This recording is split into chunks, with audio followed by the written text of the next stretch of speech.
अलग अलग ट्रेनों में मुसाफरों ने निशान बनावीने चोरी करता રીઢા આરોપીની ધરપકડ કરવામાં આવી છે। લોકલ ક્રાઇમ બ્રાન્ચે પશ્ચિમ રેલવે સુરતને મોટી સફળતા મળી છે। પોલીસે કુલ 9 ચોરીના ગુનાનો ભેદ ઉકેલ્યો છે। આ ગુનાઓ વડોદરા તથા વસઈ રેલવે પોલીસ સ્ટેશનમાં નોંધાયા હતા। પશ્ચિમ એક્સપ્રેસ સ્ટેન્ડમાંથી આરોપીને ઝડપી લેવામાં આવ્યો છે। પકડાયેલા આરોપીનું નામ મેહુલભાઈ નાનજીભાઈ રાઠોડ હોવાનું સામે આવ્યું છે। આરોપી ટ્રેનમાં સૂતા મુસાફરોને નિશાન બનાવીને ચોરી કરતો હતો। તેના પાસેથી મોબાઈલ, લેપટોપ, રોકડ સહિતનો મુદ્દામાલ જપ્ત કરવામાં આવ્યો છે। આરોપીએ છેલ્લા 2 વર્ષથી ફરાર સાગરિક સાથે ચોરી કરતા હોવાની કબૂલાત કરી છે। નડિયાદથી મુંબઈ વચ્ચે દોડતી ટ્રેનોમાં ચોરી કરતો હોવાનું તપાસમાં બહાર આવ્યું છે। ફરાર સાગરિકની શોધખોળ શરૂ કરવામાં આવી છે। રેલવે મુસાફરોની સુરક્ષા માટે પોલીસ દ્વારા કડક કાર્યવાહી ચાલુ છે। પશ્ચિમ રેલવે વડોદરા યુનિટના જે સુરત ખાતેની જે એલસીબી શાખા છે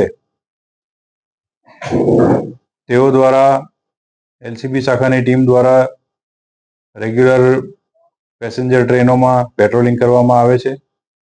જે પેટ્રોલિંગ દરમિયાન ગઈકાલ એક શકમંદ ઇસમને સુરત રેલવે એલસીબીની ટીમે પૂછપરછ માટે ડિટેન કરવામાં આવેલ, જેની પૂછપરછ દરમિયાન તેઓએ વારંવાર પશ્ચિમ રેલવે વડોદરા યુનિટના એટલે કે સુરતથી લઈને વાપી, સુરત તેમજ નડિયાદ, વડોદરા જેવા રેલવે સ્ટેશનના વિસ્તારોમાં ચાલુ ટ્રેનોમાં ચોરી કર્યાની કબૂલાત કરેલ।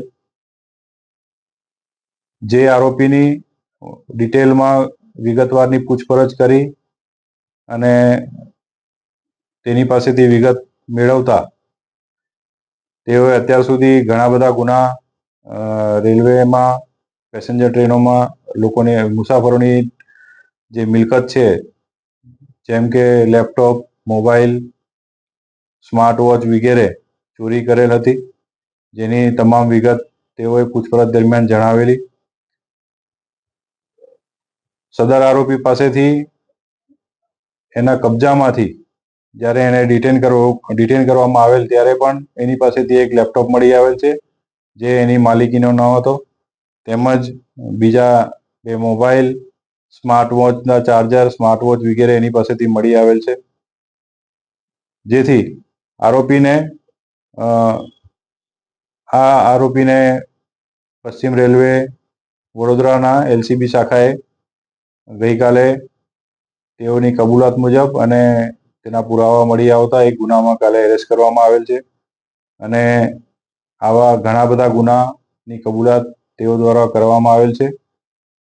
જે અનુસંધાને સદર આરોપી સામે પશ્ચિમ રેલવે વડોદરા યુનિટના અલગ અલગ પોલીસ સ્ટેશનમાં તેની કસ્ટડી લઈ તેની સામે કાયદેસર કાર્યવાહી કરવામાં આવી રહી છે।